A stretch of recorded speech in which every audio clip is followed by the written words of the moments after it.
Alright, so the Quest 3, after spending some time with it, I would say that the design looks way better than the Quest 2.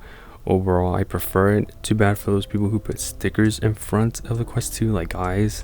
You're gonna have to find some creative way of doing that instead. Though, even though it looks better, it does have some downsides that immediately I was able to tell, and that is the strap that holds your head towards the headset. It's pretty lame, bro. I have to be honest, it kind of hurts like around your top of your ear part, which a lot of people, I thought it was only me, but no, it turns out that a lot of people think that it actually really hurts. So if that's true for a majority of people, then that means that those quote-unquote accessories that they're selling, the one that looks red, the one that looks kind of like reddish orange and blue as well, those are pretty much a waste of money if it's going to end up hurting you or cause damage around your ear, and it's going to be uncomfortable to even wear. So that means don't even buy that, because the way to get rid of that damage is either get used to it, or, you know, a lot of people are saying to get the Elite strap. But then even though if you get the Elite strap, we gotta be talking about the battery one too. Is it worth it? And the battery of the Quest 3 is pretty lame. It's probably like an hour if you have mixed reality on, see color pass through. I was really surprised when I had it turned on and went to pass through just to set it up and stuff, and just to look at the battery and then be surprised with the, oh, you're running out of battery, charge the headset. But the only thing I was doing is setting it up. Like, what? And then just looking around, downloading the apps, and it's like, whoa, it's already dead. So you're paying quite a lot, depending which one you get, for maybe an hour usage in mixed reality, or even less, depending what you're doing, you know? So that means if you are buying an accessory, you're probably more than likely looking at the Elite strap with the battery, which will give you supposedly 2 hours of battery life. I'll leave that for the full review, so if you stay tuned, just subscribe and you'll get notified when the video comes out for a full review on all the accessories, mics, and everything. But talking about the battery, even though you will end up having just standalone without the battery strap, it does get hot. It gets pretty hot on top right here.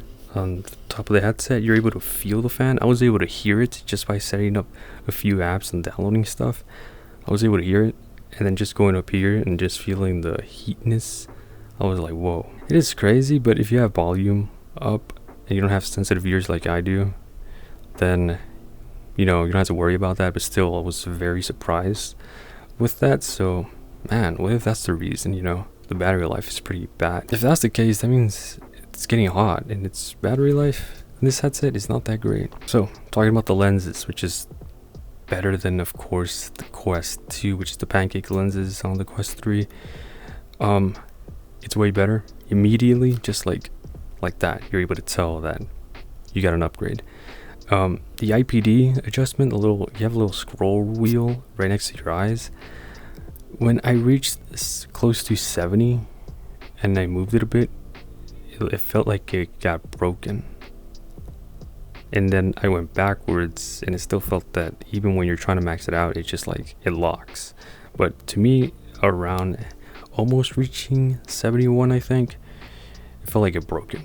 So just be careful with that. Don't go all the way maxed out or go way too fast, because you could end up breaking it. That's another thing, when changing the face thing, if you're trying to upgrade it to get a different one.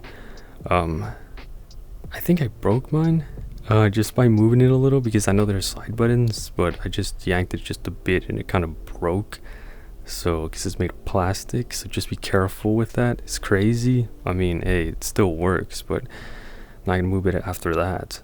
So be careful with that. Sadly, the display isn't OLED. It's still LCD, which is alright. I know a lot of people want OLED for the darker colors instead of having it to be gray. When playing a scary or dark type of game, I'd say it's alright. But yeah, I am disappointed it's not OLED, because there are older headsets that have OLEDs. We'll probably end up seeing that in the Quest 4 or 5, maybe. But the thing with the 4 and 5 of the Quest line, we'll probably end up getting something like a cheap eye tracking or facial tracking.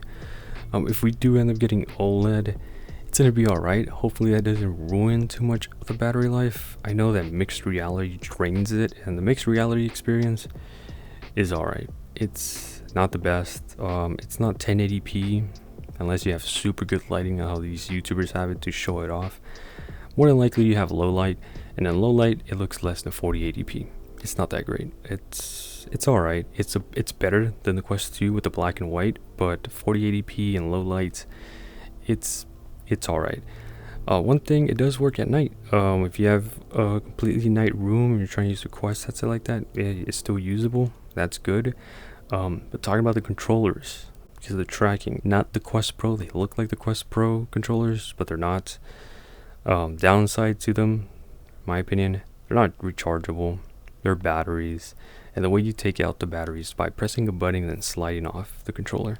It's alright. I am disappointed that they're not, rechargeable like Valve Index controllers or Quest Pro controllers, but their battery life, like Xbox controllers, kind of sucks.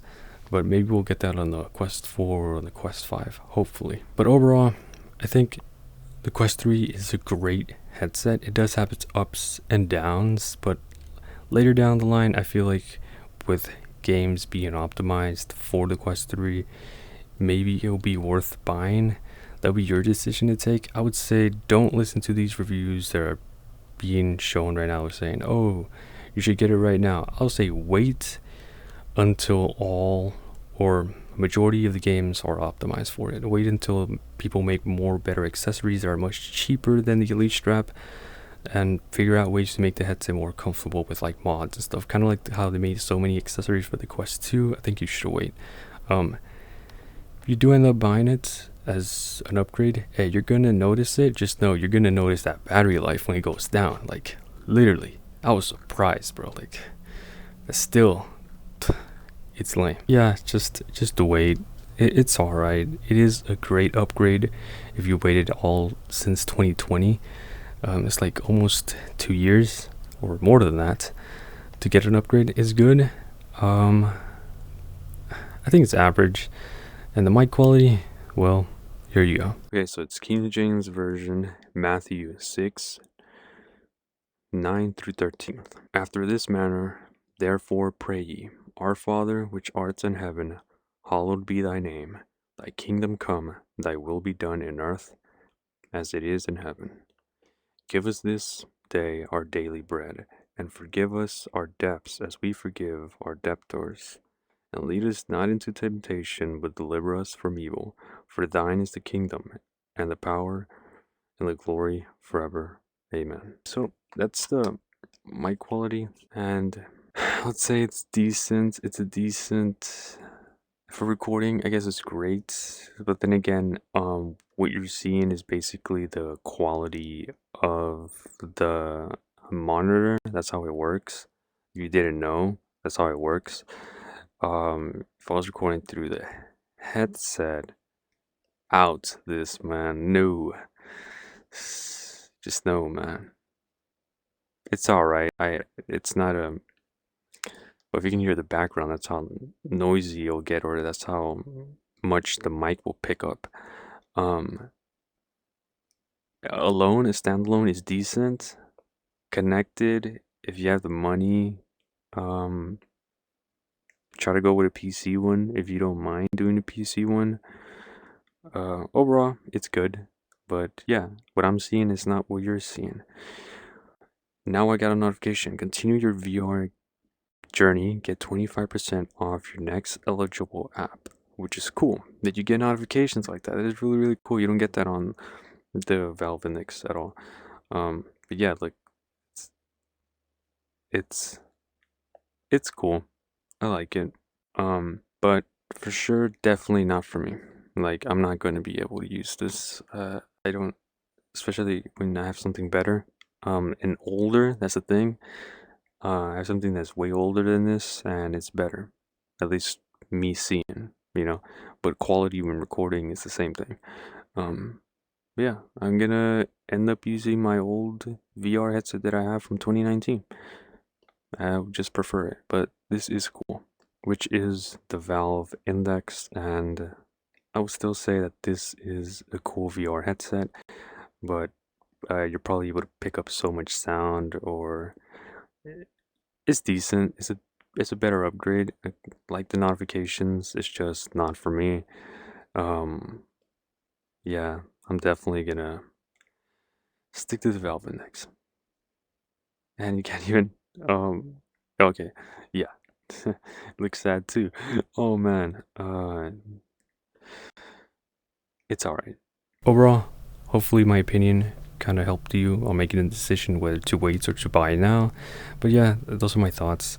I think it's cool. Still don't recommend getting it right now, but the Quest 3 is a great headset and a great upgrade. Just it has a lot of downsides to it, which will be up to you to decide whether you want to upgrade and make it better. But it does suck how when you buy something that expensive, you have to upgrade it straight out of the box. It does suck, especially for that price. Just like, wow, you really have to upgrade something you just bought new to make it better. That's crazy. Of course, as always, Jesus Christ loves you, and I hope you have a blessed day. Stay blessed.